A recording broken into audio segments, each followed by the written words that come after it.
गुढीपाडवा, मराठी नवीन वर्षाची सुरुवात. चला तर मग आपल्या नवीन वर्षाची सुरुवात एका छानशा क्रिएटिव्ह गोष्टीने करूयात.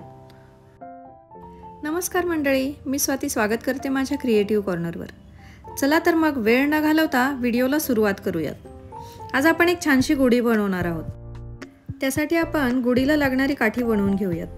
यासाठी इथे मी वुडन केक डॉवलचा वापर केला आहे. तुम्ही कुठलीही छोटीशी जाड व स्ट्रॉंग काठी वापरू शकता.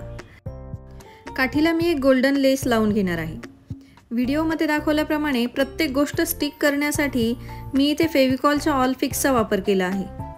गोल्डन लेस खूपच प्लेन वाटत होती, त्यामुळे मी त्यावर एक बारीक कलरफुल लेस लावली आहे. लेस काठीला छान गुंडाळून घ्यायची आणि व्यवस्थित सिक्युअर करून घ्यायची.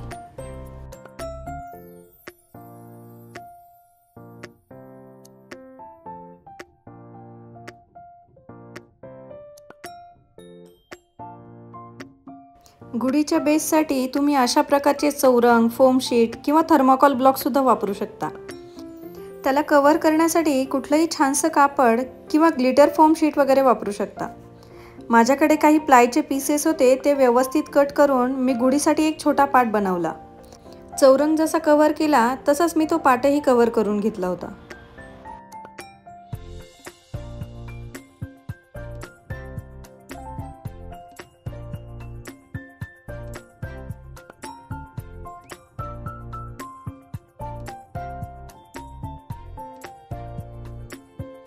तुम्ही क्ले पासून अशा प्रकारचे हार बनवू शकता, पण इथे मी लेसचा वापर करणार आहे.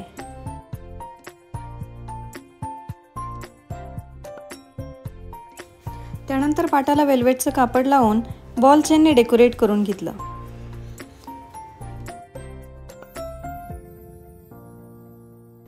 इथे मी हाफ कट बीड्स लावून बघितले, पण ते मला थोडे मोठे वाटले, म्हणून मी ते काढून तिथे पर्ल चेन लावली.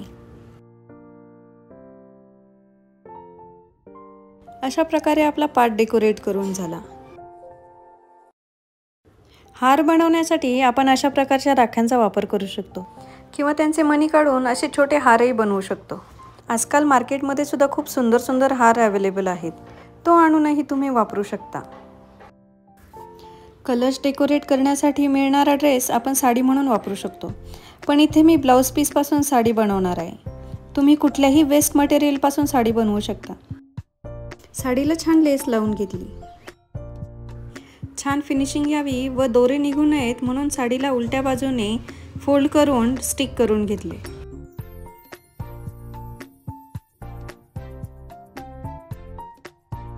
प्लीट्स बनवून त्या सेफ्टी पिनने सिक्युअर करून घेतल्या.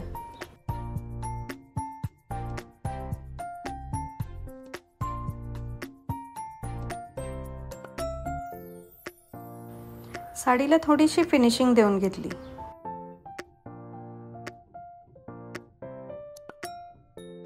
ही ब्लू कलरची साडी मी एका लेसपासून बनवली आहे. अशाच प्रकारे एक छोटासा ब्लाऊज पीस बनवून घेतला. काठीला साडी ब्लाऊज पीस लावून रबर बँडने सिक्युअर करून घेतलं. त्यानंतर पाटाला होल पाडून त्यावर गुढी स्टिक करून घेतली. मोत्याचा एक सुंदर हार घालून घेतला. साखर हारासारखी दिसणारी लेस छोटी असल्यामुळे मी ती थोडी खाली स्टिक केली. माझ्या दरवाजाचं तोरण तुटलं होतं. त्याला हा असा कलश होता. तो मी सांभाळून ठेवला होता, पण त्याचा कलर मला आवडला नाही, म्हणून कलशाला मी गोल्डन व नारळाला ब्राऊन कलर करून घेतला. तुमच्याकडे असा कलश नसेल तर तुम्ही तो क्ले पासून सुद्धा बनवू शकता. एका आर्टिफिशियल पानावर छोटी सुपारी स्टिक करून घेतली. मध्ये हळदी कुंकू स्टिक केलं व नंतर कलश स्टिक करून घेतला. संक्रांतीच्या वाणाला मिळालेला छोटा गडवा घेतला व त्यावर नेलपेंटने स्वस्तिक काढून घेतलं व ते आपल्या छोट्याशा गुढीला लावून घेतलं. तयार आहे आपली गुढी. वाटते ना अगदी खरीखुरी? कमेंट करून नक्की सांगा. कसा वाटला आजचा व्हिडिओ तेही कमेंट करून सांगा. अशा प्रकारचे व्हिडिओज बघायला तुम्हाला आवडतील का? गुढीपाडव्याच्या व मराठी नवीन वर्षाच्या तुम्हा सर्वांना मनापासून शुभेच्छा. येणारं नवीन वर्ष तुम्हाला सुख, समाधान, आनंदी व आरोग्यदायी जावो हीच ईश्वरचरणी प्रार्थना. व्हिडिओ आवडल्यास लाईक, शेअर, सबस्क्राईब करायला विसरू नका. पुन्हा भेटूयात. तोपर्यंत बाय.